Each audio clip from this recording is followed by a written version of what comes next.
ബീഹാർ നിയമസഭാ തെരഞ്ഞെടുപ്പിൽ NDA മുന്നണി സ്വന്തമാക്കിയത് ചരിത്ര വിജയമാണ്.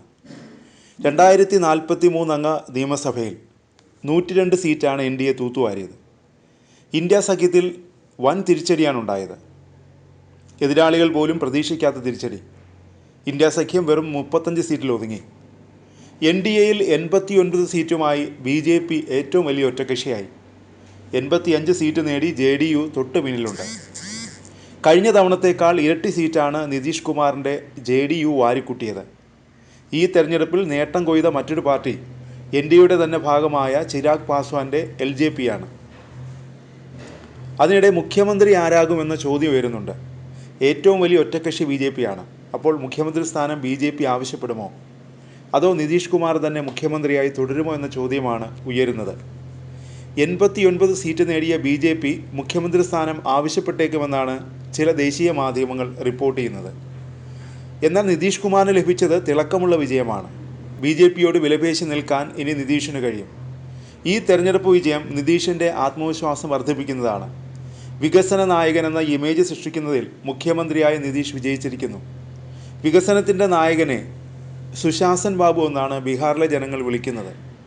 2020 തെരഞ്ഞെടുപ്പിൽ JDUവിന് നേടാനായത് വെറും 43 സീറ്റ് മാത്രമായിരുന്നു. BJPക്ക് 74 സീറ്റ് ലഭിച്ചു. എന്നിട്ടും രാഷ്ട്രീയ ചാണക്യനായ നിതീഷ് മുഖ്യമന്ത്രിയായി 5 വർഷം തുടർച്ചയായി ഭരിക്കുകയും ചെയ്തു. തന്നെ വെട്ടാനുള്ള ശ്രമം തെരഞ്ഞെടുപ്പിന് മുമ്പ് തന്നെ നടക്കുന്നത് നിതീഷ് മണത്തറിഞ്ഞു. തെരഞ്ഞെടുപ്പിൽ NDA അധികാരത്തിൽ വന്നാൽ മുഖ്യമന്ത്രി ആരാകുമെന്ന ചോദ്യത്തിന് BJPയുടെ മറുപടി ഇങ്ങനെയായിരുന്നു: തെരഞ്ഞെടുപ്പ് കഴിയട്ടെ. ഈ മറുപടിയാണ് BJP നൽകിയത്. എന്നാൽ പിന്നീട് മോദി എത്തി തെരഞ്ഞെടുപ്പിനെ നിതീഷ് നയിക്കുമെന്ന് പറഞ്ഞത് അല്പം ആശ്വാസം നൽകുന്നതായി. വിവിധ മുന്നണികളിലേക്ക് ചാടാൻ ഒട്ടും മടി കാണിക്കാത്ത നിതീഷ് BJPയെ പൂർണ്ണമായും വിശ്വസിക്കില്ലെന്ന് ഉറപ്പാണ്. NDA മുന്നണിയിലെ ചിരാഗ് പാസ്വാൻ്റെ LJPയും നിതീഷിനെ വെട്ടാൻ അവസരം കാത്തിരിക്കുകയാണ്. തെരഞ്ഞെടുപ്പിൽ 19 സീറ്റ് നേടി ചിരാഗിൻ്റെ പാർട്ടിയും നില മെച്ചപ്പെടുത്തിയിട്ടുണ്ട്. 2020 വെറും 1 സീറ്റായിരുന്നു ചിരാഗിൻ്റെ പാർട്ടിയുടെ സമ്പാദ്യം. ഈ സാഹചര്യത്തിലാണ് ആരാകും ബീഹാറിൻ്റെ അടുത്ത മുഖ്യമന്ത്രി എന്ന ചോദ്യം ഉയരുന്നത്. മഹാരാഷ്ട്ര മോഡൽ ആവർത്തിക്കുമെന്ന ചോദ്യം ഉയരുന്നുണ്ട്. ശിവസേനയെ ഒതുക്കി മുഖ്യമന്ത്രി സ്ഥാനത്ത് ദേവേന്ദ്ര ഫട്നാവിസിനെ അവരോധിച്ച തന്ത്രം BJP ബീഹാറിലും പരീക്ഷിക്കുമോ? 122 സീറ്റാണ് കേവല ഭൂരിപക്ഷത്തിന് ബീഹാറിൽ വേണ്ടത്. BJPക്ക് 89 സീറ്റും ചിരാഗ് പാസ്വാൻ്റെ LJPക്ക് 19 സീറ്റും NDA സഖ്യകക്ഷികളായ HAM, RLM എന്നിവയ്ക്ക് യഥാക്രമം 5ഉം 4ഉം സീറ്റ് വീതമുണ്ട്. അപ്പോൾ നിതീഷ് ഇല്ലെങ്കിലും NDAക്ക് സർക്കാർ രൂപീകരിക്കാൻ കേവല ഭൂരിപക്ഷമുണ്ട്. JDU Xൽ നിന്ന് നീക്കം ചെയ്ത ഒരു പോസ്റ്റും അതിനിടെ ചർച്ചയാകുന്നു. തെരഞ്ഞെടുപ്പ് ഫലം പുറത്തു വന്നതിന് തൊട്ട് പിന്നാലെയാണ് ഈ പോസ്റ്റ് Xൽ പ്രത്യക്ഷപ്പെട്ടത്. മണിക്കൂറുകൾക്കുള്ളിൽ ഈ പോസ്റ്റ് പിൻവലിക്കുകയും ചെയ്തു. നിതീഷ് കുമാർ ബീഹാറിൻ്റെ അടുത്ത മുഖ്യമന്ത്രിയാകുമെന്ന് പ്രഖ്യാപിച്ചുകൊണ്ടുള്ള പോസ്റ്റാണ് പിന്നീട് പിൻവലിച്ചത്.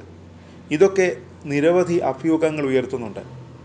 അതിനിടയിൽ മഹാരാഷ്ട്രയിൽ സംഭവിച്ചതുപോലെ ബീഹാറിലെ മുഖ്യമന്ത്രി സ്ഥാനത്തിനായി BJP അവകാശവാദം ഉന്നയിക്കുമെന്ന് ചില ദേശീയ മാധ്യമങ്ങൾ തന്നെ റിപ്പോർട്ട് ചെയ്തു.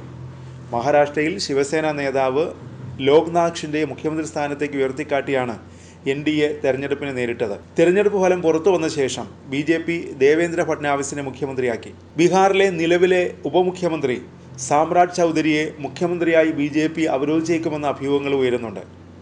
തെരഞ്ഞെടുപ്പിന് മുമ്പ് തന്നെ BJP NDA മുന്നണിയിൽ പിടിമുറുക്കിയിരുന്നു. നിതീഷിൻ്റെ പാർട്ടിക്കൊപ്പം തുല്യ സീറ്റുകളിൽ 101 സീറ്റുകളിൽ BJP മത്സരിച്ചു. എന്നാൽ 20 വർഷത്തോളം ബീഹാറിനെ നയിച്ച നിതീഷിനെ അവഗണിക്കാനോ ചവിട്ടിത്താഴ്ത്താനോ നിലവിലെ രാഷ്ട്രീയ സാഹചര്യത്തിൽ BJP കഴിയില്ലെന്നും വിലയിരുത്തലുണ്ട്.